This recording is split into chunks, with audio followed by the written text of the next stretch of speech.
Nabi hijrah daripada kota yang baik iaitu kota Mekah ke kota yang baik juga itu kota Madinah Al-Munawwarah. Jadi dalam dunia ni yang paling terbaik dua kota ni, kota Mekah dan kota Madinah. Ni negara yang paling afdal dalam dunia, Mekah dan Madinah. Jadi tuan-tuan dirahmati Allah Subhanahu wa taala sekalian, Nabi hijrah daripada kota negara yang baik juga ke negara yang baik. Hijrah Nabi SAW daripada tempat yang baik ke arah tempat yang lebih baik, ataupun tempat yang baik tu juga. Lepas tu Mekah dan Madinah ni negara yang paling afdal. Cuma ulama bincang antara Mekah dengan Madinah mana lagi afdal. Jawab para ulama, Mekah. Kota Mekah lebih afdal daripada segala negara yang ada dalam dunia. Sayyidina Ali boleh sebut tiga, dia sebut dah. Kata Syekhuna Dr. Yusri Rushdi hafizahullah ta'ala, Sayyidina Ali boleh sebut tiga. Kalau Abu Bakar disebut sekali ya, radhiyallahu anhu, Umar radhiyallahu anhu, Osman radhiyallahu anhu. Tapi mai kat Sayyidina Ali kata ulama tiga boleh. Sayyidina Ali karamallahu wajhah wa radhiyallahu anhu wa alaihi salam. Tiga. Hai ustaz ni lebih ke Ali Syiah apa? Syiah ada orang dia benci kat Syiah sampai tak boleh sebut kat Ali baik langsung. Dia punya marah kepada Syiah, dia punya benci kepada Syiah sampai dia benci terus dengan Ali. Ni tak betul ni. Kerana ahli sunnah wal jamaah mencintai seluruh para sahabat termasuk Sayyidina Ali. Syiah mereka benci sahabat lain, mereka sanjung Sayyidina Ali dan beberapa sahabat lain semua mereka benci, maki habis. Kita ada, kita cinta semua termasuk Sayyidina Ali. Tapi saat kamu benci kepada Syiah, tiba-tiba dengar nama Ali pun kamu benci, ni apa dia ni? Jangan. Laqad kana lakum fi Rasulillah uswatun hasanah. Pada diri Nabi ada contoh terbaik. Jadi kalau Allah tak jadikan Nabi lupa waktu tu, umat Nabi memang lupa lah. Kira ni direct lupa kan. Jadi kalau Nabi tak lupa kali itu, macam mana kita nak belajar, macam mana nak buat kalau jadi macam tu? Maka Allah jadikan Nabi lupa waktu tersebut sebagai pengajaran pada umat. Kalau terlupa macam ni cara dia, sekali tu je lah. Jadi itu adalah pengajaran untuk kita. Nabi semayang bukan ingat benda lain, dah kita je ingat benda lain. Kita tengah semayang kenapa terlupa? Saya ingat benda lain.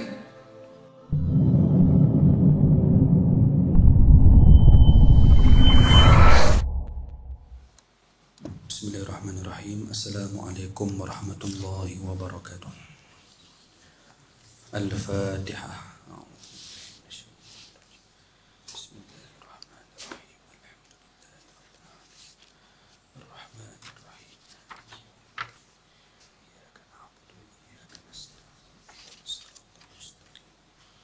صراط الذين أنعمت عليهم.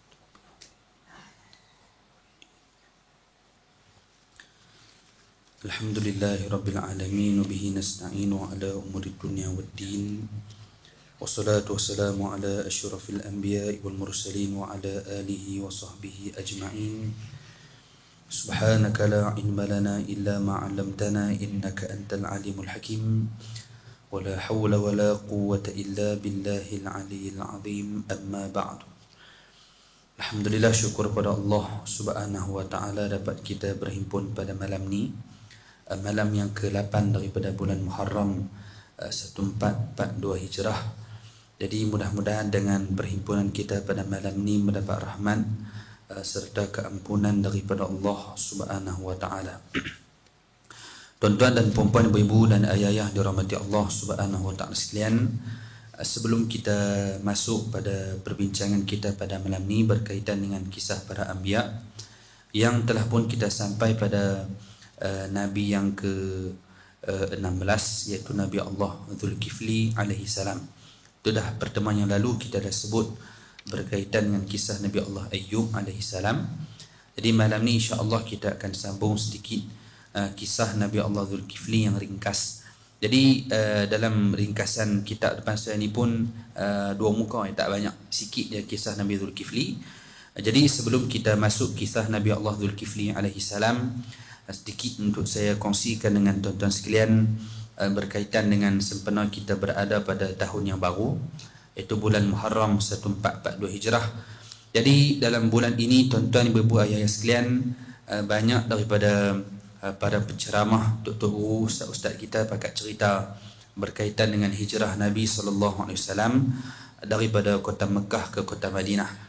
Jadi satu dua benda yang boleh kita sebut sebagai maklumat ilmu tambahan untuk kita pada malam ni. Ibu ayah dirahmati Allah sekalian, Nabi hijrah daripada kota yang baik iaitu kota Mekah ke kota yang baik juga, itu kota Madinah Al-Munawwarah. Jadi dalam dunia ni yang paling terbaik dua kota ni, kota Mekah dan kota Madinah. Ni negara yang paling afdal dalam dunia, Mekah dan Madinah. Jadi tuan-tuan dirahmati Allah Subhanahu wa taala sekalian, Nabi hijrah daripada kota negara yang baik juga ke negara yang baik. Hijrah Nabi SAW daripada tempat yang baik ke arah tempat yang lebih baik. Adapun tempat yang baik tu juga. Lepas tu Mekah dan Madinah ni negara yang paling afdal. Cuma ulama bincang antara Mekah dengan Madinah, mana lagi afdal? Jawab para ulama, Mekah. Kota Mekah lebih afdal daripada segala negara yang ada dalam dunia. Baik, ibu-ibu ayah dirahmati Allah Subhanahu wa taala sekalian, kenapa afdalnya Mekah ni terbaik dunia, sedangkan negara Mekah tak ada macam negara kita? Ibu-ibu ayah yang duk pergi umrah dengan Ustaz Iman ke, pergi umrah dengan mana-mana ejen ke, ibu-ibu ayah dirahmati Allah sekalian, ada tak di Mekah ayat terjun macam tempat kita? Tak ada. Di Mekah ada tak ladang teh apa di Kebaran Highland tu? Tak ada. Ada tak laut biru macam di Pulau Pinang? Tak ada. Maksudnya tak ada tempat yang menarik dan cantik sebagaimana tempat yang ada kat tempat kita ni. Jadi sepatutnya kalau nak kira afdal, nak kira cantik, nak kira terbaik, kena ada kecantikan ni lah. Ada yang terjun, ada pemandangan indah, ada tempat-tempat yang menarik pelancongan. Patutnya ada benda tu. Jadi ibu ayah dirahmati Allah sekalian, kenapa Allah tak jadikan Mekah Al-Mukarramah tempat lahirnya Nabi Muhammad sallallahu alaihi wasallam, tempat bermulanya hijrah Nabi daripada Mekah ke kota Madinah? Kenapa Allah tak buat Mekah ni cantik macam negara lain? Macam Australia kan? Allah tak buat cantik macam Pakistan kan? Saya pernah sampai sana dulu. Bohongnya. Tengoklah gambar kan, cantik tempat dia. Segak-segak. Saya keturunan belah nu, tu orang segak. Belah nu semua segak. Belah kamu Pelet ni tak mana nak segak sangat. Jadi ibu ayah dirahmati Allah, cantikkan tempat mereka, Kashmir, Pakistan. Yang pemandangan yang sangat indah, luar biasa. Syurga dunia. Kita tengok gambar Bollywood, tengok macam mana dia punya pemandangan. Dia punya pokok-pokok dan sebagainya. Ni cantik. Baik, ada tak benda ni di Mekah? Tak ada. Kenapa Allah buat Mekah kering kontang, tak ada yang terjun, tak ada laut biru, tak ada ladang cantik? Tuan-tuan dirahmati Allah, kata ulama, kerana Allah nak umat manusia yang pi ke kota Mekah, niat mereka hanyalah semata-mata nak buat ibadat kepada Allah Subhanahu wa taala. Tak ada niat lain lah. Kalau Allah buat Mekah ada pemandangan yang cantik, ada tempat menarik macam tempat-tempat lain, macam yang ada di Switzerland, yang ada di Australia, London dan sebagainya, maka orang yang pergi buat ibadat, dia akan selit sekali niat yang lain. Jadi dia nak pergi umrah, orang nak pergi mana ni? Dia kata nak pergi umrah. Lepas tu, takkan pergi umrah saja dah. Takkan pergi umrah saja. Dah sampai dah kat Mekah. Tunggu itu saya bawa siap-siap dah baju nak terjun kolam esok ni. Baik, ada orang buat macam tu? Tak ada. Maksudnya pergi Mekah memang niat dia semata-mata nak buat ibadat. Dia tak fikir lain lah. Nak pergi lawat pun ladang kurma. Dekat ladang kurma tu kan. Tak ada apa pun. Macam cantik kan macam tempat lain. Tak boleh lawan. Cuma orang bila pergi ke Mekah, niat mereka semata-mata bakat nak buat ibadat kepada Allah Subhanahu wa taala. Tak ada niat lain dah. Sampai tahap mereka yang sampai di kota Mekah untuk buat haji ataupun umrah, hati mereka hanya tumpu ingat pada Allah sampai mereka lupa habis perniagaan, lupa habis keluarga, lupa habis anak, semua lupa habis. Waktu dia buat ibadat tu dia tak ingat dah anak dia rindu tinggal. Waktu dia dalam hotel teringatlah menangis. Tapi waktu dia buat ibadat dia lupa habis. Kerana Allah nak hati kita hanya ingat kepada Allah Subhanahu wa taala. Jadi Allah nak kita ni niat pi ke Mekah hanya untuk semata-mata ibadat pada Allah Subhanahu wa taala. Jadi tuan-tuan dirahmati Allah Subhanahu wa taala sekalian, niat penting nak kena jaga. Sebab tu hijrah Nabi daripada Mekah ke kota Madinah berlaku bukan pada Muharram.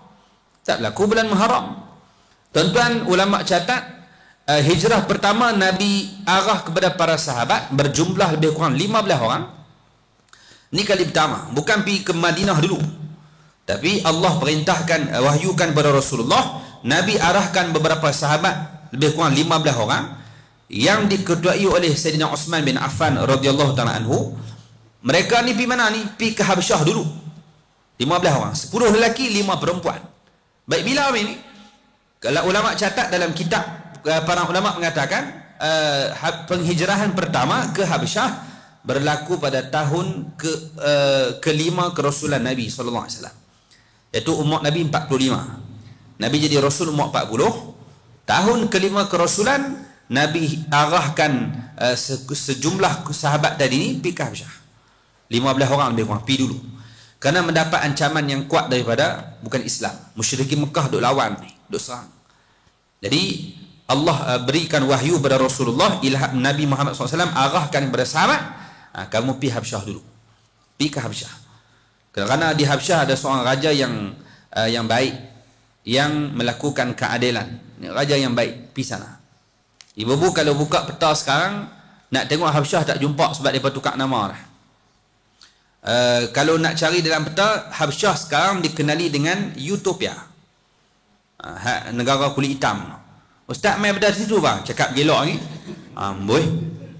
Jadi contoh. Jadi tuan-tuan dan rahmati Allah, buka peta, dalam peta tengok negara Utopia tu dulu namanya Habsyah. Nabi suruh pergi sana dulu, 15 orang. Baik, secara ringkas. Kemudian berlaku bila tu? Berlaku pada tahun kelima kerasulan, iaitu pada bulan Rejab, bukan bulan Muharram, bulan Rejab. Lepas tu balik, mai duduk Mekah balik, sebarkan lagi agama Allah. Kemudian diberikan lebih kuat tentangan, lagi kuat halangan diberikan kepada umat Islam. Mereka tak berani kacau Nabi, mereka duk kacau umat, duk kacau sahabat-sahabat yang ikut agama Allah, ikut agama Nabi Muhammad. Siapa ikut Muhammad kena kacau, kena serang, diberikan gangguan dan sebagainya. Jadi kali kedua Nabi arah pi pula ke Habsyah, tak pergi Madinah, pi pula, dan kali ini dengan jumlah yang lebih besar. Ulama catat duk dekat 100 orang, 82 lelaki dan 18 orang perempuan. Pi pula kali kedua. Maksudnya kali pertama pi 15 orang, kali kedua pi 100 orang. Maksudnya makin ramai ikut agama Allah, makin ramai berajar. Jadi bila ramai dah, semakin ramai yang memeluk agama Islam, maka Nabi Muhammad SAW arahkan sahabat-sahabat ni pergi pula ke Habsyah. Kerana duduk di Mekah tak aman, mereka duduk kacau. Mereka tengok lagi ramai, lagi kuat dia berlawan. Jadi bila Nabi arah pergi ke Habsyah buat kali kedua, kemudian balik mai ke Mekah, saat sebarkan lagi agama Allah. Setelah Sayyidina Abu Talib, bapa saudara Nabi, meninggal dunia, maka bermulalah era penentangan yang sangat kuat kepada umat Islam. Maka mereka tentang sungguh-sungguh Nabi Muhammad dan para sahabat yang lain, sampailah Allah perintah hijrah pergi ke Madinah. Dan penghijrahan tersebut juga tidak berlaku pada bulan Muharram. Jadi berlaku bila? Berlaku katanya berlaku pada bulan Rabiul Awal. Baik, kenapa kita bincang bab ma'al hijrah pada bulan Muharram sedangkan berlaku bulan lain? Ada ulama sebut kerana Nabi dah berniat nak hijrah pada bulan Muharram, tapi belum dapat keizinan daripada Allah Subhanahu wa taala. Nak pergi dah, tapi Allah tak izin. Nabi tak akan buat melainkan arahan daripada Allah. Mai wahyu baru dia buat. Wa ma yantiqu 'anil hawa in huwa illa wahyu yuha. Nabi bukan dekat buat, cakap pun takkan cakap melainkan apa yang Allah wahyukan. Dia tak bukan cakap ikut suka tak. Yang cakap ikut suka kita, tu yang keluar Nabi pelarian, ada jadah sungguh. Dia sebut macam tu. Ni kerana cakap ikut suka. Tak ada adab dengan para anbiya. Nak sebut pasal Nabi, nak cerita pasal para anbiya, kamu kena pilih perkataan yang paling cantik untuk sanad pada para Nabi. Jangan buh kodan. Ni buh pelarian. La ilaha illallah. Mungkin niat dia nak sebut yang lain, tapi tu batu kena jaga elok. Kamu nak cerita pasal Nabi. Jadi Nabi bukan buat kerana nafsu, tetapi melainkan kerana wahyu yang diberikan oleh Allah Subhanahu wa taala. Jadi Nabi keluar pada bulan lain, bukan bulan Muharram. Tapi kenapa sebut bulan Muharram? Kerana niat dah ada. Lepas tu dalam Islam niat penting. Niat guna jaga pergi elok. Lepas tu jadi dia sebut dah Mekah yang terbaik. Kenapa? Kerana nak jaga niat supaya orang yang pergi ke kota Mekah tak ada niat lain dah melainkan amal ibadat pada Allah Subhanahu wa taala. Niat. Apapun mulaku niat. Niyatul mu'min khairun min amali. Niat orang beriman lagi baik pada amalan dia. Dia niat hari ni hari Rabu, niat nak puasa esok, niat tu baik kan? Dia kata esok Khamis no, puasa sunat lah. Esok 8 Muharram. Jadi dia kata niat nak puasa. Dia pun malam ni niat nak puasa sunat esok. Niat elok dah, esok pagi dia orang pertama belah di sana. Hak niat malam tu, dia orang pertama balas orang dijanai. Baik niat tu dapat pahala tak? Dapat dah. Lagi baik pada amalan dia. Dia tak puasa pun, tapi niat dah dapat pahala dah. Jadi nak kena niat bagi elok. Perbanyakkan niat-niat yang baik, bagi banyak. Buat tak buat belakang kira, niat elok dulu. Dan azam nak buat perbuatan tersebut. Bagi ada niat. Lepas tu tuan-tuan ibu-ibu ayah yang main pada malam ni, main ke surau kita ni, tuan-tuan ibu-ibu yang dirahmati Allah sekalian, niat bagi banyak, niat nak main semayang berjemaah, kemudian niat nak bersilaturahim, niat nak bersedekah, niat nak dengar ilmu, niat macam-macam. Perbanyakkan niat, kerana setiap niat tu ada pahala. Jadi jangan hijrah saja, sebab tu Nabi sebut tak ada hijrah selepas Nabi SAW hijrah pada Mekah ke kota Madinah. Setelah dibuka kota Mekah, tak ada hijrah illa jihadun wa niyatun. Lebih kurang itulah awal maqal. Melainkan jihad dengan niat. Perbanyakkan niat. Jadi niat benda yang baik-baik. Itu yang pertama. Jadi sempena kita masuk dalam hijrah pada kali ini, masuk dalam tahun yang baru, maka ibu-ibu ayah-ayah dirahmati Allah sekalian, perbanyakkan niat-niat yang soleh untuk melakukan perbuatan yang baik dan berazam nak buat. Buat tak buat belakang kira, niat dulu dan cari usaha ikhtiar untuk laksanakan niat yang baik tu. Kalau dapat buat, tak dapat tak payah lah. Niat nak puasa dah esok, comel dah. Usaha tengok, baru dah makan sok, tapi nak guna pukul 8 lapang, balah berjalan. Tak masalah. Tu puasa sunat, tapi niat tu bagi ada ikhtiar nak buat juga benda yang baik. Ni hijrah kali ni, niat bagi elok. Tu yang pertama. Yang kedua, ibu-ibu ayah dirahmati Allah sekalian, panjang lebar berkaitan dengan hijrah Nabi SAW. Cuma yang saya tertarik nak sebut, nak kongsi dengan tuan-tuan ibu-ibu ayah sekalian, kita dengar kisah waktu Nabi nak dibunuh oleh musyrikin Mekah. Lalu Allah Subhanahu Wa Taala perintahkan Rasulullah, kamu kena hijrah pergi Madinah. Dan tuan-tuan dirahmati Allah sekalian, waktu tu Nabi dah dikepung dalam rumahnya, nak dikepung, nak dibunuh. Dan kita dengar bagaimana Rasulullah memerintahkan kepada Sayyidina Ali karamallahu wajhah wa radhiyallahu anhu wa alaihi salam. Sayyidina Ali boleh sebut 3, dia sebut dah. Kata Syekhuna Dr. Yusri Rushdi hafizahullah ta'ala, Sayyidina Ali boleh sebut 3. Kalau Abu Bakar dia sebut sekali ya, radhiyallahu anhu, Umar radhiyallahu anhu, Osman radhiyallahu anhu. Tapi mai kat Sayyidina Ali, kata ulama 3 boleh. Sayyidina Ali karamallahu wajhah wa radhiyallahu anhu wa alaihi salam. 3. Hai ustaz ni lebih ke Ali, Syiah apa? Syiah ada orang dia benci kat Syiah sampai tak boleh sebut kat Ali baik langsung. Dia punya marah kepada Syiah, dia punya benci kepada Syiah sampai dia benci terus dengan Ali. Ni tak betul ni. Kerana ahli sunnah wal jamaah mencintai seluruh para sahabat, termasuk Sayyidina Ali. Syiah mereka benci sahabat lain, mereka sanjung Sayyidina Ali dan beberapa sahabat lain semua mereka benci, maki habis. Kita ada, kita cinta semua, termasuk Sayyidina Ali. Tapi saat kamu benci kepada Syiah, tiba-tiba dengar nama Ali pun kamu benci, ni apa dia ni? Jangan.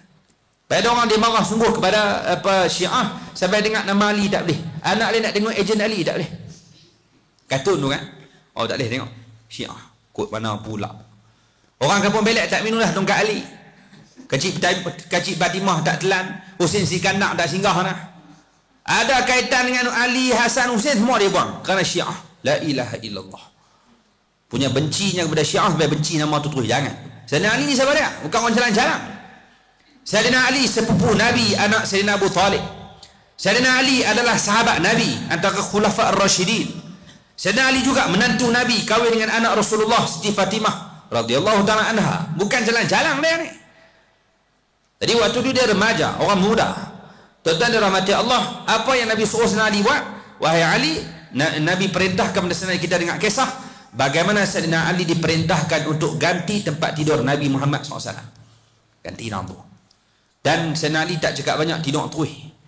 Kalau guna akal yang warah, kalau dah tahu dah Nabi Muhammad nak dibunuh, tiba-tiba kita pergi ganti tempat tersebut, kemungkinan besar kita yang dibunuh. Malam ni sepatutnya kuliah contoh. Ada saya dapat tahu ada orang nak tembak dengan sniper, duk tunggulah penceramah malam ni akan ditembak. Saya nak main lah? Tak main dah, sebab tahu akan kena tembak. Saya akan suruh kawan main ganti. Ambil ganti sah. Kita orang tak pergi. Dah aku dapat tahu dia nak tembak penceramah. Betul lagi bubu agak-agak kawan saya nak main. Saya mampu. Kalau aku ganti akulah kena. Kerana mereka hanya nak tembak penceramah. Siapa ganti dia tu kena. Sayyidina Ali diperintahkan tidur tempat Rasulullah dan dia tak cakap banyak tidur terus. Dan kita bahasa kasarnya, adatnya mengatakan siapa yang duduk dalam tu dia tu akan kena bunuh. Tapi Sayyidina Ali tak cakap banyak tidur terus. Kenapa ni? Ni poin penting ni. Kerana beliau yakin setiap yang datang daripada Allah dan Rasulullah takkan ada mudarat, takkan. Setiap yang datang pada agama takkan suruh benda yang mudarat, melainkan ada manfaat. Kalau Sayyidina Ali akan dibunuh, mati pada ketika tersebut, Nabi takkan biar sepupu dia, Nabi takkan biar sahabat dia, Nabi takkan biar menantu dia kena bunuh. Takkan Nabi nak biar. Tapi kerana tahulah takkan ada mudarat, takkan. Mana ada mudarat? Baru dia tidur. Lepas tu kita kena ambil benda tu. Baca kisah hijrah ni banyak dah. Cuma nak kena ambil satu dua benda penting tu. Buat pegangan dalam kehidupan. Ingat, setiap yang datang daripada agama Allah takkan ada mudarat, takkan.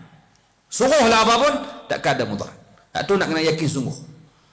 Dan siapa yang ikut arahan Rasulullah, ikut arahan Allah, dia akan dijaga dunia sampai akhirat. Selamat.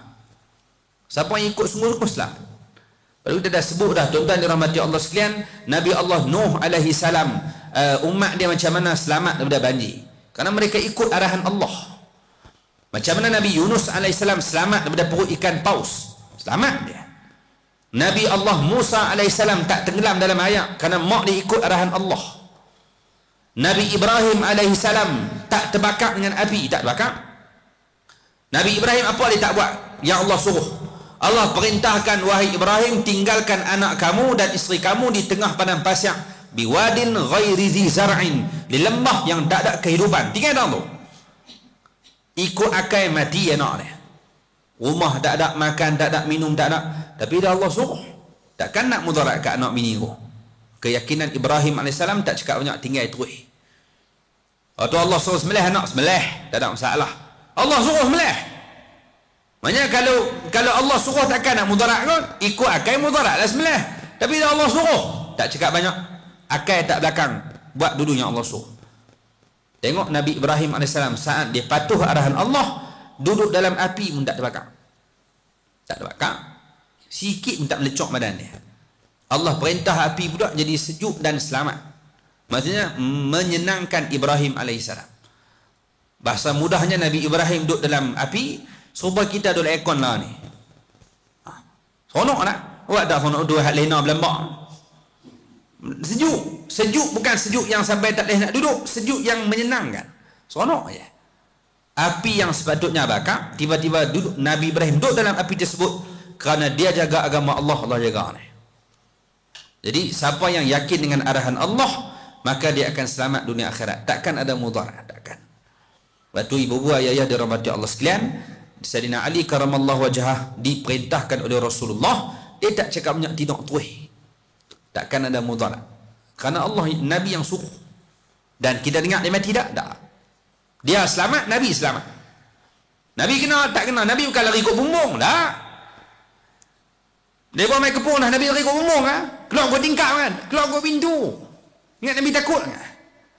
Dan kita dengar kisah bagaimana dibaca ayat apa, wa ja'alna min baini aydihim sadda wa min khalfihim sadda fa aghshaynahum fahum la yubsirun. Seorang tak nampak Nabi keluar. Allah boleh buat benda tu. Tak nampak langsung Nabi keluar. Nabi bukan lari, nampak tak nampak. Betul ayat tu ada orang kata pakai masa berjumpa dengan Roblox. Baca. Siapa polis tak nampak dia kata. Ada kes berlaku. Dia ada lah salah, mungkin lesen kat tak buat lesen mampu ke ada sebagainya. Allah ada Roblox. Jadi ramai terus. Jadi dia ingat dia kata ayat tu ada ni Nabi pernah guna. Dia pun nak guna. Dia pun baca. Dia duduk belakang ni. Tak nak sampai kat polis. Dia duduk baca ayat tu lah. Wa ja'alna min baini aydihim sadda wa min khalfihim. Merhati ayat tu saja. Dan saat dia duduk baca ayat tu berulang kali, dia melihat semua bekat lepas. Lalu kat polis boleh lepas. Lepas. Semua lepas. Bukan dia. Hak depan-depan dia semua lepas. Maksudnya kuatnya ayat tadi ni, tengok tu dia semua lepas. Main-main kat dia polis tahan. Macam mana tahan ni? Rupanya polis pun baca ayat tu juga. Mampu dua-dua baca nak boleh hukum nak. Maksudnya country juga ni. Jadi jangan guna tempat tersebut. Cuma kita nak sebut Nabi keluar kot pintu depan. Selamat tak Rasulullah? Selamat. Sayyidina Ali kena bunuh tak? Tak. Maksudnya arahan tu datang daripada Allah dan Rasulullah, takkan ada mudarat, tetapi pasti ada manfaat. Dua-dua selamat. Jadi tuan-tuan, ibu-ibu, ayah-ayah dirahmati Allah Subhanahu wa taala sekalian, ni kisah yang sangat agung yang kita boleh ambil. Jadi poin pertama tadi, niat yang baik, niat yang soleh dalam hijrah kali ini, perbanyakkan niat yang baik. Kemudian yakin setiap yang datang daripada Allah dan Rasulullah pasti ada manfaat, takkan ada mudarat. Ini nak kena yakin sungguh. Sebab ramai orang kita tak yakin. Yang Nabi suruh, yang Allah suruh, dia balai-balai tu. Dia tak payah yakin. Nabi pesan dah, anak-anak pastikan boleh 3-4 benda. Adibu auladakum bisalasah. Didik anak kamu dengan 3 benda. Bitilawatil Quran, ajar anak kamu baca Quran. Bima'rifatil halal wal haram, ajar anak kamu kena halal kena haram. Bihubbi nabiyikum sallallahu alaihi wasallam, ajar anak kamu cinta kat Nabi Muhammad. Ada yang sebut ajar anak kamu cinta kat keluarga dan sahabat Nabi. Maknanya ni hak Nabi suruh. Maknanya Nabi perintah kepada kita sebagai mak dan ayah, anak kena reti baca Quran, anak kena tahu halal dan haram, anak kena cintakan Nabi Muhammad sallallahu alaihi wasallam. Ramai mana hak buat benda tu? Kena tak yakin dengan Nabi. Badan Nabi bersana baca Quran dulu. Ajak anak baca Quran. Bagi dia reti. Itu tugas mak ayah. Ramai mana tak reti baca Quran? Ramai mana hak tak kenal halal haram, tak kenal langsung. Dia tak tahu yang ni halal, yang ni haram, yang ni boleh, yang ni tak boleh, tak tahu. Mak bapak dia tak pernah bagi tahu. Lepas tu dia keluar pakai baju saiz walaupun badan dia gemuk macam bewak gabuk. Kasar gila. Badan dia besar, gemuk, tapi pakai baju ketat. Pakai baju adik dan sebagainya. Kenapa macam tu? Sebab mak dan ayah, keluarga dia tak pesan yang ni boleh, yang tu tak boleh, yang ni halal, yang tu haram. Nabi dah suruh ajak siap-siap dah. Tapi ramai mana mak ayah yang ambil benda Nabi suruh. Lepas tu tuan-tuan, ibu-ibu, ayah-ayah dan rahmat Allah sekalian, hijrah kali ini pegang sungguh-sungguh. Apa hak Allah suruh, buat terus. Apa yang Nabi suruh, tu saya cakap banyak, buat dulu. Yakin dengan perintah yang datang daripada agama Allah, pasti akan ada manfaat dan jauh sekali takkan ada mudarat. Itu keyakinan yang kita kena tanam, pasak kuat-kuat dalam hati kita, insya-Allah. Tuan-tuan, ibu-ibu, ayah-ayah dan rahmat Allah sekalian, kita baca sikit kisah Nabi Allah Zulkifli alaihi salam, mudah-mudahan ada manfaat. Qala musannaf hafizahullah taala wa nafa'ana bi ulumi fi darani amin. Nabi Zulkifli alaihi salam, tuan-tuan dirahmati Allah, disebutkan oleh sebahagian ulama bahawa beliau merupakan anak kepada Nabi Allah Ayyub alaihi salam. Ni sebahagian ulama sebut Nabi Zulkifli adalah anak kepada Nabi Allah Ayyub alaihi salam. Yang kita dah sebut dah kisah Nabi Ayyub, bagaimana Nabi Allah Ayyub AS diuji oleh Allah, kemudian Allah memberikan kembali segala apa yang ditarik oleh Allah sebelum tu. Walau Allah bagi nikmat kekayaan, Allah bagi harta yang banyak, Allah bagi perniagaan yang maju, Allah bagi anak yang ramai, Allah bagi kesihatan yang baik, kemudian semua tu ditarik. Allah tarik semua. Allah tarik harta, Allah tarik perniagaan dia, Allah tarik kesihatan dia, anak-anak ramai semua mati. Dan kesabaran yang ditunjukkan oleh Nabi Allah Ayyub alaihi salam menyebabkan Allah Subhanahu wa taala berikan ganjaran yang luar biasa, sehinggalah Allah kurniakan kembalikan balik kekayaan tersebut. Allah bagi balik harta yang banyak, Allah berikan balik perniagaan yang luar biasa, Allah berikan balik kesihatan yang baik, kemudian dikurniakan balik anak-anak yang ramai. Jadi ada ulama sebut dalam ramai-ramai anak Nabi Ayyub alaihi salam, salah seorangnya adalah Nabi Allah Zulkifli alaihi salam. Katanya anak Nabi Ayyub alaihissalam. Dalam Quran disebutkan pada beberapa ayat. Antaranya disebut dalam surah Al-Anbiya. Ni nama Nabi Allah Ayyub alaihissalam. Nama Nabi Zulkifli. Antara nama disebutkan antaranya dalam surah Al-Anbiya. Allah sebut nama Nabi Allah Zulkifli. Kemudian ada juga dalam surah Sa'd. Nama Nabi Allah Zulkifli juga disebutkan. Jadi ini antara nama, ini antara surah yang terdapat nama Nabi Allah Zulkifli alaihi salam. Baik. Tempat kelahiran baginda, baginda dilahirkan di negeri Syam dan baginda tinggal di Damsyik dan menetap di sana sehingga meninggal dunia. Baru cerita mati dah. Tu kita ringkas sungguh kisah Nabi Zulkifli. Baru cerita beranak dah habaq mati dah. Jadi tuan-tuan dirahmati Allah, ringkas sungguh. Saya yang datang nak cerita apa ni? Baik, adalah sikit. Baik, jadi disebutkan Nabi Allah Zulkifli dilahirkan di negeri Syam dan tinggal di Damsyik, Syria, dan menetap sehingga meninggal di sana. Itu secara ringkas disebut berkaitan Nabi Allah Zulkifli. Dan baginda juga diutuskan kepada Bani Israel. Bani Israel ni ramai. Keturunan Nabi Allah Yaqub alaihissalam yang banyak. Ramai sungguh. Dan banyak para anbiya diutuskan kepada Bani Israel ni. Nabi Yaqub alaihissalam Israel, gelaran dia. Jadi anak keturunan Nabi Allah Yaqub kesemuanya dikenali dengan Bani Israel. Yang mana pada keturunan Nabi Yaqub semuanya Bani Israel alaihissalam. Bani Israel. Jadi Israel adalah gelaran kepada Nabi Allah Yaqub alaihissalam. Dan Nabi Muhammad bukan main pada Bani Israel. Kerana tu buat Kristian Yahudi mereka tolak Nabi Muhammad sebagai Rasul. Kerana semua Nabi-Nabi main pada Bani Israel. Tapi Nabi Muhammad bukan main pada keturunan Nabi Yaqub. Rasulullah sallallahu alaihi wasallam datang dari keturunan Nabi Allah Ismail alaihi salam. Jadi depa serang, depa lawan. Padahal beza tang mak bapa sama Ibrahim. Ismail bapaknya Ibrahim, Ishaq yang bapa kepada Nabi Yaqub juga ayah Nabi Ishaq Ibrahim juga. Bapa sama, mak je lain. Nabi Muhammad SAW datang dari keturunan Siti Hajar, manakala Nabi-Nabi Bani Israel mai pada keturunan Siti Sarah. Beza tang mak, bapa sama. Tapi jenis bodoh ni tak boleh buat apa. Kerana beza mak terus tolak. Baik. Jadi Nabi Zulkifli juga diutuskan kepada Bani Israel. Dan disebutkan dakwah baginda, Al-Quran tidak pernah menyebutkan sesuatu pun tentang dakwah baginda.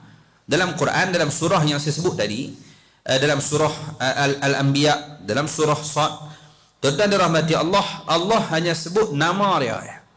Nama Nabi Allah Zulkifli alaihi salam. Sebut nama dia. Dan disebutkan nama Nabi Zulkifli sebaris dengan nama Nabi-Nabi yang lain. Sebut nama dia. Kisah tak ada. Itu disebutkan di para ulama. Baik. Dan baginda wafat di Damsyik dan dikebumikan di sana. Itu secara ringkas. Baik. Tuan-tuan dirahmati Allah, disebutkan di sini secara ringkas, baginda dinamakan dengan nama ini, iaitu Zulkifli, kerana baginda diberatkan dengan beberapa perkara ketaatan. Lalu baginda melakukannya dengan cara yang paling sempurna. Jadi dinamakan dengan Zulkifli. Maksudnya apa maksud Zulkifli ini? Iaitu orang yang empunya bebanan. Zu al-kifli. Kifli ni kafala, maksudnya bebanan, beban. Kita disebut sebagai mukallaf. Sebab apa sebut mukallaf? Kerana kita dibebankan dengan kewajipan syarak. Kita dibebankan dengan kena semayang, kena puasa, kena tutup aurat. Sebab tu kita disebut sebagai mukallaf. Ada bebanan ke atas kita ni. Tertanggung dengan beban. Tak buat dosa. Budak-budak tak apa. Ni budak-budak main ni. Bukan gaduh. Mereka tak main. Tak apa. Main luar. Tak apa. Tak nak masalah. Tapi main duduk elok. Orang tua pula duduk di luar. Pelik sungguh. Kata bila sikit dengan tak boleh kot. Maksudnya budak-budak tak ada kewajipan. Tak ada beban. Dia nak lena ke? Dia nak buat apa ke? Nak tutup aurat tak tutup? Budak. Tak ada bebanan. Tapi orang tua macam kita ada beban. Sebab tu disebut sebagai mukallaf. Jadi mukallaf ambil pada perkataan mana? Ni kafalah ni lah. Kifl. Jadi Zulkifli orang yang empunya beban. Dia dibebankan dengan beberapa bebanan. Batu zu ni kebanyakan orang yang nak maksudnya empunya sekian zu. Zulhijjah, bulan yang empunya haji di dalamnya. Sebab tu disebut Zu al-Hijjah. Nama orang disebut ada nama orang namanya Zulfahmi. Maksudnya orang yang mempunyai kefahaman. Itu Zulfahmi maksudnya. Ada yang disebut dengan nama Zulkhairi, atau orang yang mempunyai kebaikan bagi diri dia. Makna tu nama-nama yang baik. Ada orang nama dia Zul Arifin. Macam kenal no? Nama siapa no? Ada orang sebut nama Zul Arifin, orang yang mempunyai pengetahuan. Tu Zu ni banyak nama macam tu. Ada seorang sahabat namanya disebut sebagai Zul Yadain, orang yang mempunyai dua tangan yang panjang. Ada sahabat digelaran ni macam tu, Zul Yadain. Zul Yadain ni kalau kita baca hadis berkaitan dengan Nabi solat, kemudian Nabi terlupa rakaat. Kita akan jumpa kisah dan nama yang terdapat dalam kisah tu namanya Zul Yadain. Orang yang mempunyai tangan yang panjang. Sahabat Nabi ni tangan yang panjang sungguh. Maksudnya lebih sikit daripada orang lain. Orang lain pun ada dua tangan juga. Zul Yadain maksudnya seseorang yang mempunyai dua tangan. Awak kita ada tiga tangan kan? Tak, kita pun 2 tangan juga, cuma tangan kita normal biasa.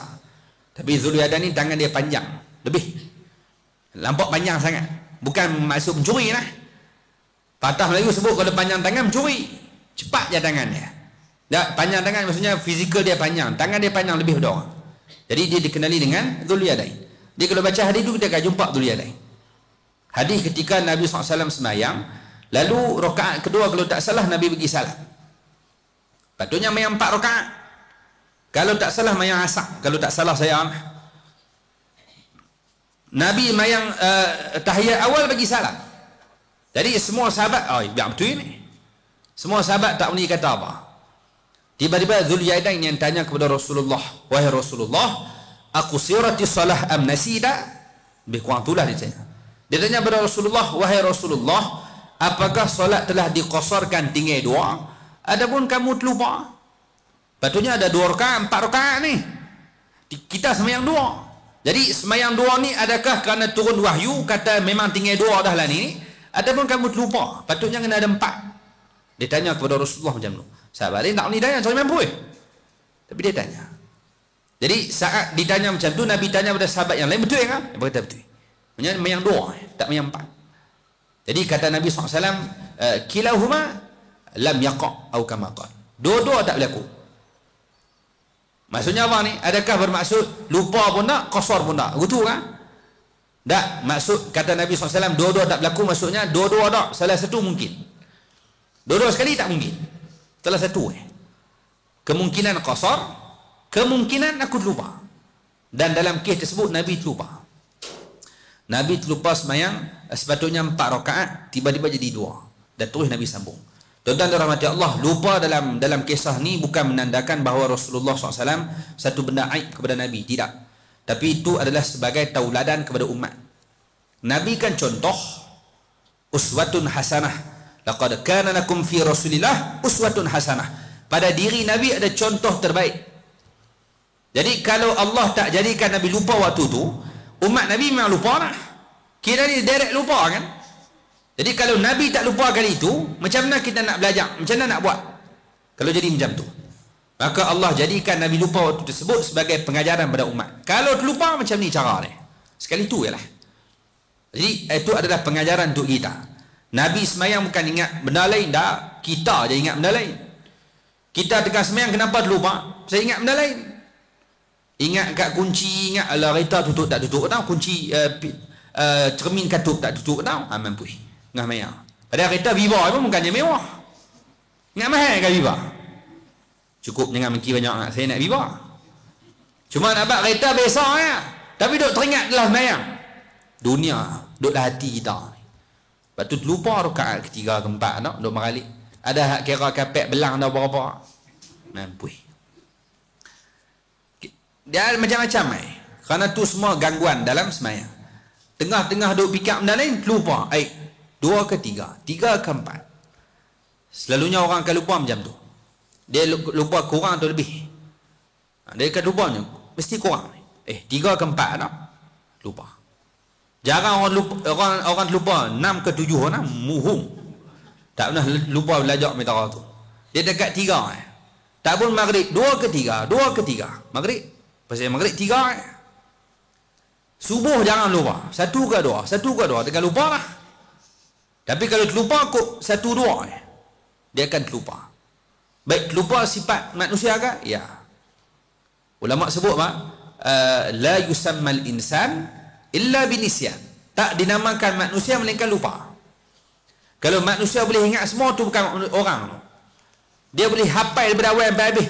Kita mula tadi pukul 8 10 tadi ni sampai lah dia boleh ingat satu-satu. Dia bukan orang tu kamera. Kamera rakaman boleh ingat lah awal sampai habis. Orang haram tak boleh ingat. Tak boleh try tanya balik tengok tadi kita sebut pada hijrah mampu dia dengar lah. Orang lah tu lupa. Lepas tu kena catat. Nabi pesan catat. Apa-apa maklumat catat takut lupa. Kerana kita orang akan lupa.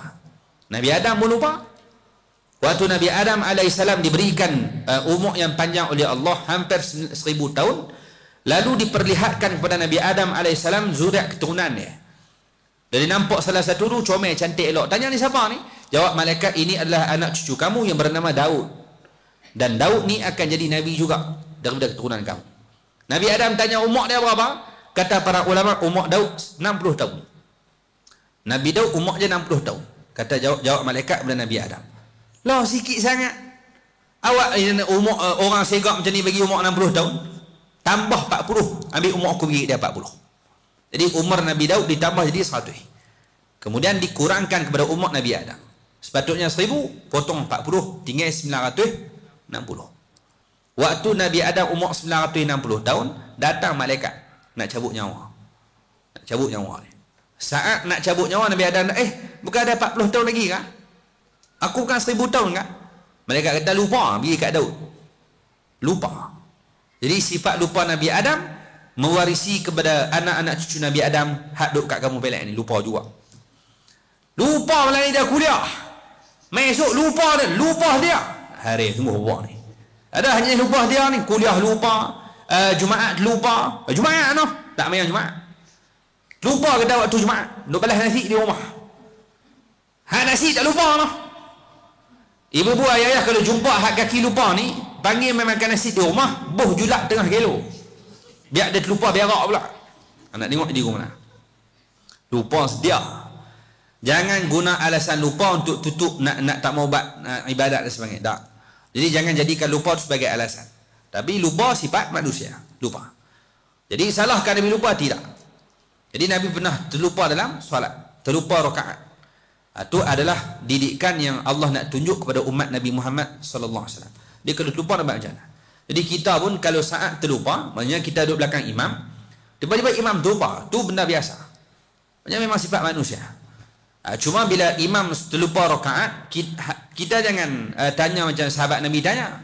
Jangan kamu tanya macam Zulaidain. Zulaidain tanya kepada Rasulullah, wahai Rasulullah, adakah solat dikurangkan 2? Maksudnya Allah bagi wahyu kat kamu tinggal 2. Adapun kamu terlupa, tu soalan sahabat pada Nabi tak apa. Tapi kalau tuan-tuan buat kat imam kamu belak, mampu. Dia memang 2 rakaat. Tu imam memang tinggal 2, nak kamu belak ni memang isyak. Mampu. Tu ayat bergocoh ni. Tu perli. Oh memang kamu belak memang isyak 2 rakaat noh. Tu ayat perli. Tahu dah confirm lupa. Tak ada 2 memang 1 tu lupa. Sama ada penindagin tak pun kena ketung 2 tu Contohlah maksudnya dia mesti lupa ni.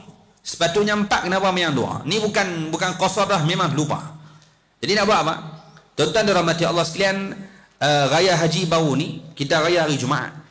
Hari Sabtu saya pergi sembahyang maghrib di kampung saya. Nak abang saya pergi masjid lah, ingat ceroy.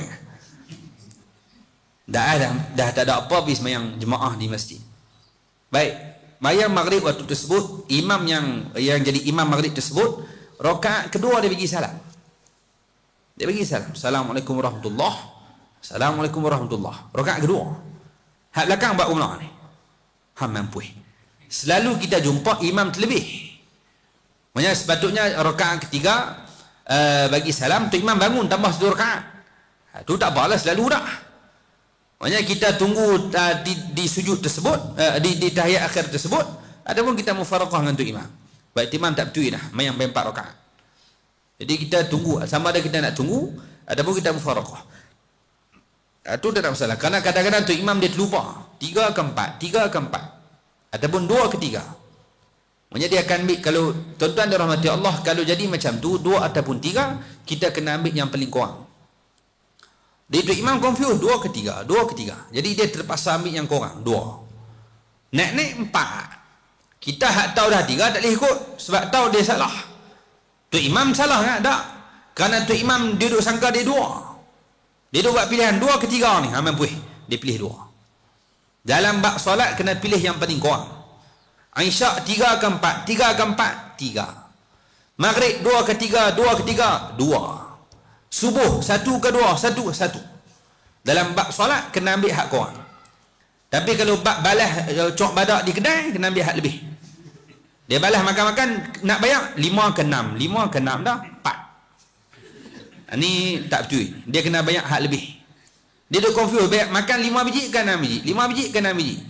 Dia kena bayar 6 walaupun dia makan 5. Walaupun banyak 7 pun tak apa, pergi selesai. Keluar khilaf terus. 5 ke 6 saya bayar 10. Bayar sekali hak tu kedai. Saya tak mau mai dah kedai ni. Saya lupa belum makan. Contoh. Jadi maksudnya bab makan kena banyak lebih. Adapun dalam solat kamu kena ambil hak korang. Baik tu imam tak pernah selesai bab dia lah. Dia terlebih tu bab dia. Kita hak tahu dia lebih kena tunggu bawah. Tak pun faraqah. Baik hak tu selalu dah jadi berlaku. Cuma jarang tu imam bagi salam awal. Dah habis bagi salam dah. Kita nak buat guna ni. Jadi waktu tu semua bekat gelabah nak buat guna. Rakaat kedua. Patutnya bangun tambah satu, tiba-tiba bagi salam. Jadi pakat tegur habis subhanallah, subhanallah, subhanallah. Duduk tak lama semua pakat bangun. Dengan saya bangun. Bangun. Nak buat apa ni? Bangun. Tapi tak ada niat mufaraqah ni. Bangun. Jadi tu imam bila tengok semua pakat duduk teguk, dia teguk. Lepas tu pakat bangun. Dia pun terus bangun. Bila dia terus bangun, dia sambung balik baca Fatihah. Maka hak lain pun pakat ikut. Dan tu imam tak sujud sahwi malam tu. Tak apalah, tak sujud sahwi, tak batal solat. Cuma galak lah patutnya sujud sahwi. Tapi dia tak sujud, tak ada masalah. Maksudnya tak batal lagi solat dia. Cuma makmum ni, saat dibangun tadi, adakah batal tak batal? Dia pun pakat tanya saya, batal macam mana yang ni? Mampu. Macam mana nak jawab ni? Jadi saya telefon tuan guru kita Ustaz Fauzi Tahir. Malam tu juga telefon dia. Tanya Ustaz macam mana nikah? Jadi tuan-tuan saya sebut ni sebagai perkongsian. Kalau jadi kat kita macam tu nak buat guna. Jadi antara ini pesan, tuan-tuan dirahmati Allah, kalau tu imam bagi salam awal, maka kalau kita di tahiyat awal, kerana tahiyat awal tempat tunggu, boleh duduk dalam tu. Boleh duduk tunggu saat. Maksudnya tak kalau bangun. Lepas tu tempat tunggu. Jadi kita boleh tunggu dalam tu. Saat tu imam bagi salam jangan bangun lagi. Teguk dulu. Subhanallah, biar tu imam tengok, sebab orang teguk dia ni. Dia pun tengok, oh rupanya dia 2 rakaat. Jadi tengok lu tu imam nak buat apa. Apa pun cool, tenang. Jangan kalut. Jadi kalau tu imam salah, kita relax dulu. Tengok dia nak buat apa. Jadi dia tengok dia salah, dia ingat dia salah ni. Kami tengok ni, kena tahu salah. Jadi dia kata aku betul aku yang 3, dia pula telefon kan, pula tasbih kan. Maksudnya memang dia tunjuk jalan macam dia tak mau dah main. Dia ingat dia 3 dah. Maka saat kita nampak perbuatan yang macam tu, niat farqah. Sudah ikut dah dia. Putih imam. Tapi saat kita teguk, terus dia bangun. Maksudnya kita teguk, oh dia tak ada silap, terus dia sambung. Maka waktu tu kita baru bangun. Jangan bangun ni, biar dia bangun dulu. Tengok tu imam nak apa. Sebab kita niat nak ikut imam. Jadi biar dia masuk dulu. Masalah yang berlaku kat kami pada malam tersebut, semua pakat bangun dulu. Jadi saya tanya Ustaz Fauzi Tahir, macam mana ni kami dah bangun dah? Baik, kata Ustaz, kalau bangun tak apa. Satu jalan lagi. Apa dia? Jangan baca Fatihah. Jadi berbuah ayah kalau jadi macam tu, maknanya kalau kita bangun sekalipun, tunggu di atas, jangan baca Fatihah. Siapa yang baca Fatihah, batal. Tanpa niat mufaraqah. Hak niat mufaraqah lain. Niat tu imam bagi salam, dia tu imam penindah, terus mufaraqah. Dia niat nak cerai dengan tu imam. Talak 3 terus. Dia tak mau ikut dah tu imam ni. Menyusahkan saya. Dia pun cerai tu imam. Tu mampu dia nak bangun nak baca Fatihah kan, ikut suka. Tu dia semayang sendiri lah. Hak tak mau cerai hari ni, nak ikut tu imam ni. Tiba-tiba bangun, terus dia baca Fatihah, batal sembahyang dia. Tu imam tak apa, tu imam lupa. Tu imam kan saja sembahyang 2 rakaat. Lailah tu imam tu ayah pin. Memang pening dah, sesak dah. Tak, tu imam ni terlupa ni. Dia terlupa, dia ingatkan 3 lah. Jadi kita yang nak ikut, tunggu dulu, biar dia bangun. Kalau bangun sekalipun, jangan baca Fatihah. Itu yang dipesan. Dan Alhamdulillah, tak ada baca Fatihah sebab tu imam bangun. Bila semua pakat bangun, tu imam bangun terus. Cepat dia bangun. Dan yakin semua tak ada macam Fatihah. Dan terus ikut tu imam. Jadi tuan-tuan dirahmati Allah. Jadi nak bawa ni kalau terlupa, lain. Kerana Nabi pun pernah terlupa. Dan sahabat yang nak cerita sahabat tu ya, namanya Zul Yadain. Seorang lelaki yang mempunyai 2 tangan yang panjang. Ada juga sahabat yang dikenali dengan Zul Yadain. Jadi Zul ni orang yang mempunyai sekian-sekian. Jadi Zulkifli maksudnya apa? Orang yang diberikan beberapa bebanan. Dan beban apa ni? Beban ketaatan. Dan baginda Nabi Zulkifli alaihissalam mampu laksanakan dengan sempurna. Orang lain tak boleh hebat, dia boleh buat dengan terbaik. Di antara hak saya boleh sebut secara ringkas, apa benda yang dibebankan kepada Nabi Allah Zulkifli, antaranya disebutkan, yang pertama kena puasa siang hari, kemudian kena bangun pada waktu malam berqiyamul lail, dan yang ketiga tak boleh marah. Ini benda yang dia kena buat. Apa dia? Siang hari kena puasa, malam kena bangun malam, qiyamul lail, kemudian dia tak boleh marah. Kemudian adalah cerita katanya ada orang waktu Nabi Zulkifli alaihissalam waktu siang hari orang kacau. Kemudian ada waktu qailulah, waktu nak tidur sebentar rehat. Kenapa untuk qailulah ni? Qailulah waktu bila waktu tengah hari matahari lincah sebelum zuhur dan sebagainya, waktu tidur sah. Karena tidur waktu tersebut akan bantu untuk kita bangun malam. Orang yang nak bangun malam dia kena tidur saat siang. Ambil waktu tersebut untuk tidur sebentar. Kerana waktu malam segini nak bangun qiyamul lail. Tu qailulah. Jadi kita hak tidur siang ni malam tak bangun tak. Tidur sebagai overtime. Malam tobat tak bangun mampu habis lah. Siang dia tidur, malam dia tidur mampu hidah ni. Patutnya tidur siang untuk bangun malam. Qiyamul lail. Tak, malam memang tidur sepanjang malam. Siang tu dia ambil pula waktu tidur. Dia qailulah. Toraan qailulah. Dah malam tidur dah, siang tidur ni. Orang hak qailulah ni sebab nak bangun malam sekali ni. Baik, sepatutnya Nabi Zulkifli tidur waktu tersebut. Sebab dia dah puasa dah siang letih dah ni, tak larat dah ni. Puasa kan? Kita kan puasa tak larat. Ya, kadang-kadang kena rehat juga saat tidur. Bagi hilang kata lapar. Ada orang kata puasa lapar lah. Dah nama puasa memang lapar. Ada orang puasa kenyang lah. Hang puasa ada ni. Siapa puasa mesti lapar. Jadi antara jalan nak pergi hilang lapar, lena. Gaya nak tidur kerana nak bangun malam saat gini, nak waktu qailulah tu. Katanya waktu nak tidur tersebut, tiba-tiba datang orang main kacau. Orang main ganggu waktu tu. Adalah orang tanya soalan ke apa, orang main sembang. Nabi Zulkifli layan. Jadi terlepas waktu nak tidur tu, terlepas. Maksudnya dia tak boleh rehat di waktu siang. Sudah. Jadi main malam nak kena qiyamul lail. Jadi saat dia nak buat qiyamul lail, tuan-tuan dan rahmati Allah Subhanahu wa taala sekalian, tidur tak cukup dah, nak kena bangun malam pula. Lepas tu ada pula gangguan dan sebagainya. Jadi menyebabkan Nabi Allah Zulkifli alaihissalam, kalau kita ada tempat dia, kita akan marah. Kena puasa siang hari, main malam nak buat qiyamul lail, lepas tu dia orang nak kacau pula. Siang tadi kacau, malam pun kacau. Dia nak buat ibadat terganggu urusan dia. Diganggu urusan ibadat dia. Dan kita akan marah. Tuan-tuan yang rahmati Allah, mau tak marah, perut lapar, tidur tak cukup, tak marah ni. Kita tengah duduk lapar, lepas tu tidur tak apa cukup, tiba-tiba orang main kacau, tak kena menampak. Orang hak tengah lapar, kita kata saya puasa lagi, laki telefon, tolong masak nak makan, buat puasa, lapar tak makan apa. Dia dah pagi. Dah puasa kan? Dia dah pagi tak makan. Jadi dia balik nak buka puasa dengan bini dia di rumah. Walaupun bini dia tak puasa. Abang nak buka puasa, tolong masak sekian-sekian nak buka puasa. Abang nak makan apa? Makan masak kurma pun tak apa lah. Ayam ke, maksud dia betul lah, ayam kurma ke, kambing kurma ke. Okay. Bini dia buah kurma buah dudung. Buah kurma dengan teh tawar. Kawan lapar, tiba-tiba ada buah kurma. Tak terbuka bumbung atas rumah tu. Marah dia, mengamuk.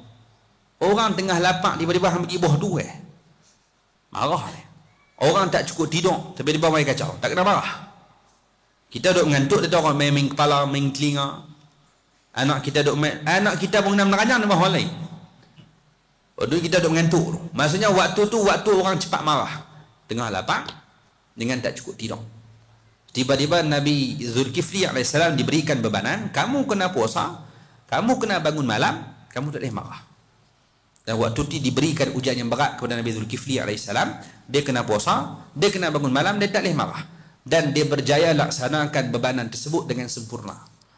Dia boleh puasa, dia juga boleh bangun malam, dan dia tak marah pun siapa main dia. Dan sebab tu namanya disebut sebagai Zulkifli alaihissalam, orang yang mempunyai beban. Kemudian disebutkan ulama berbeza pandangan tentang status diri baginda, sama ada baginda adalah seorang nabi ataupun hanya seorang lelaki yang soleh. Ulama khilaf. Ada kata dia bukan nabi, ada kata lelaki soleh. Cuma pendapat yang tepat ialah baginda merupakan seorang nabi kerana nama baginda disebut dalam kelompok para anbiya. Firman Allah Subhanahu wa taala, wa Ismaila wa Idrisa wa Dzulkifli kullum minas sabirin. Maksudnya, dan ingatlah kisah Ismail, kisah Idris dan kisah Dzulkifli, semua mereka termasuk dalam golongan orang-orang yang sabar. Dalam surah Al-Anbiya. Jadi Allah sebut nama Nabi Dzulkifli sebarih dengan para anbiya yang lain. Jadi bila bubuh sebarih, maknanya dia ni pun dah bila golongan tu juga. Allah pun sebarih kan. Jadi macam bahasa mudahnya macam tempat kita.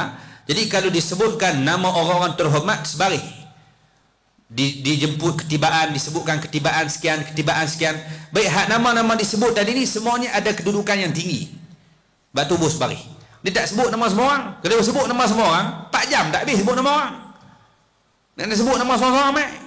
Jadi adakah kalau sebut semua orang semua duduk setara? Tak. Yang disebut tadi adalah orang terhormat dalam majlis tersebut. Diumumkan ketibaan sekian, ada kat 5 orang berhenti. Tak pun berceramah menyebut yang dihormati lagi dikasih sekian, ini siapa dia? Ni siapa dia? Yang orang yang disebut tadi orang yang ada kedudukan. Disebut sebaris. Maka ibu-ibu ayah-ayah dirahmati Allah sekalian, nama Nabi Zulkifli disebut sebaris dengan nama nabi-nabi yang lain. Jadi kata ulama itu dalil bukti bahawa baginda adalah nabi juga. Kalau tidak akan diletakkan sebaris dengan para anbiya yang lain. Jadi itu sedikit sebanyak berkaitan dengan kisah Nabi Allah Zulkifli alaihi salam. InsyaAllah ada masa lapang umur panjang, kita jumpa lagi pada masa akan datang dan kita akan sambung kisah Nabi yang seterusnya. Itulah berkaitan dengan Nabi Allah Yunus alaihi salam. Mudah-mudahan ada manfaat untuk kita bersama insyaAllah. Tuan-tuan dirahmati Allah sekalian, kita berdoa semoga Allah memberikan kesihatan, umur yang panjang, berikan kebaikan kepada kita semua, untuk kita gunakan waktu yang ada ni dapat sama-sama kita lapang, gunakan dengan waktu yang terbaik untuk kita isi dengan perkara-perkara yang baik sebagai bekal untuk kembali bertemu dengan Allah Subhanahu wa taala. Di belah Sungai Petani, saya mabuk Sungai Petani, masjid ditutup. Masjid tak boleh ada kuliah, tak boleh ada sembahyang jemaah, kemudian tak ada sembahyang Jumaat. Kawasan Kuala Muda Sungai Petani. Jadi saya mabuk boleh ada kuliah, ada sembahyang jemaah, ada Jumaat. Di kawasan Sungai Petani tak ada. Tuan-tuan dirahmati Allah Subhanahu wa taala sekalian, saat kita dapat nikmat boleh mai duduk dalam kuliah, kita boleh dapat nikmat boleh main jemaah, boleh main Jumaat, dan ini adalah nikmat yang besar saat kita tengok mereka tak dapat. Dan ada orang tuan-tuan dirahmati Allah sekalian duduk tempat yang tak disemayang, dan waktu maghrib dia start kereta bawa anak pergi masjid lain hak boleh semayang. Punya rindu kat masjid. Sanggup redah berapa kilometer. Jauh. Saya jumpa ni. Langgar sepadan ni. Dia kata teringatkan mesti nak main. Masjid dia tak boleh semayang. Jadi tak boleh duduk. Waktu maghrib tak boleh duduk di rumah, dia rasa tak syok. Start kereta perhabis minyak tak apa. Janji boleh semayang. Jemaah. Sanggup. Jadi cek suhu tak ada masalah apa, bukan ada masalah apa, pergi mayang. Orang dekat pula tapi. Lepas tu saat kita dapat nikmat, boleh datang ke surau, boleh datang ke masjid, boleh berjemaah, gunakan nikmat ni sebaik mungkin, kerana ada orang bila tak dapat teringin nak namai.